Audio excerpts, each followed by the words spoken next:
Boris Yeltsin was a Soviet and Russian politician who served as chairman of the Supreme Soviet of the Russian SFSR from 1990 to 1991, and after the dissolution of the Soviet Union, served as the first president of Russia from 1991 to 1999. In his lengthy political career, Boris Yeltsin was a person known for many things, too many things to cover in a single video. Thus, to summarize him in his entirety, Boris Yeltsin was a man who made it clear that when life hands you lemons, you might as well mix them with vodka. Yeltsin was notorious for his drinking and proved that sometimes all you need to lead a nation is a strong liver, and thus his drinking habits largely overshadowed his public life. But his drinking also overshadowed something else about Boris Yeltsin that not many people know about or notice: his fingers on his left hand. Thus, it raises a simple question: what happened to Boris Yeltsin's fingers? Boris Nikolaevich Yeltsin was born in the small village of Butka in the Ural Mountains on the 1st of February 1931. In the years after his birth, the area was hit by the famine of 1932 to 1933. Thus, throughout his childhood,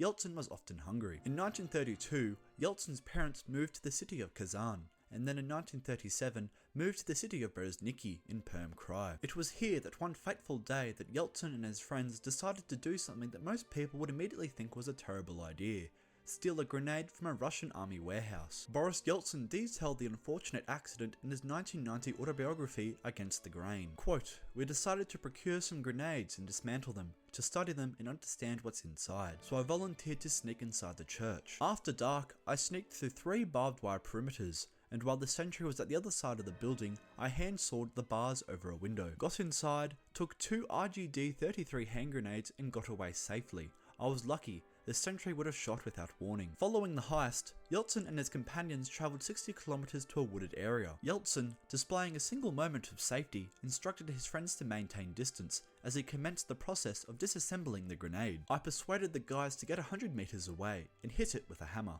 standing on my knees. The grenade was lying on a rock, but I didn't know I had to take out the fuse first. Explosion, fingers gone." The guys were safe. During the ride back to town, I passed out several times. At the hospital, with my father's written consent, I was operated on, cut off what was remaining of the fingers, and I appeared in school with a bandaged white hand. As a consequence of the endeavour, Yeltsin suffered the loss of his left thumb and index finger, an injury that rendered him unable for military service when he reached the appropriate age. Throughout his remaining years, Yeltsin chose to position himself in manners that concealed his disfigured hand, a practice he maintained until his passing on April 23, 2007, from congestive heart failure in Moscow at the age of 76.